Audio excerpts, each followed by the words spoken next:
Parents, je vais vous déculpabiliser. Vous n'êtes pas parfait. Ça ne sert à rien de vouloir se montrer parfait car de toute façon vous ne l'êtes pas et on ne le sera jamais parce que par définition les hommes ne sont pas parfaits. J'avais rencontré un père comme ça qui me disait qu'il n'avait jamais voulu dire à son fils qu'il n'avait pas eu son bac. Parce qu'il se disait, si je lui ai dit que je n'ai pas eu mon bac, je vais être un mauvais modèle pour lui, ça va pas le motiver pour travailler parce qu'il va dire de toute façon papa s'en est sorti sans son bac. Voilà, donc c'est vraiment, il s'était dit, c'était un... Voilà, pour lui, il ne fallait pas dire à son fils qu'il n'avait pas eu son bac en ayant peur d'être un contre-exemple pour son fils. Or, il s'avère que ce fils était en échec scolaire. Tout ça parce que il s'était mis une barre très haute en se disant il faut que j'y arrive comme papa, que je réussisse comme papa. Papa n'a jamais eu d'échec dans sa vie.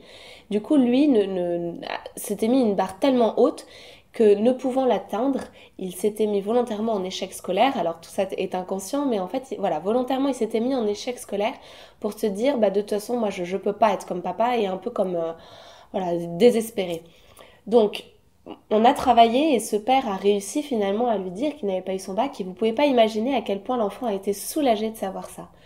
Vraiment retenez, ça ne sert à rien de vouloir se montrer parfait, on peut être de très bons modèles et on est des modèles d'autant plus accessibles qu'on montre qu'on n'est pas parfait. Et l'enfant peut d'autant plus s'identifier à nous qu'il se dit que lui non plus, son parent n'est pas parfait et lui n'est pas parfait non plus, donc il peut très bien se reconnaître en son parent.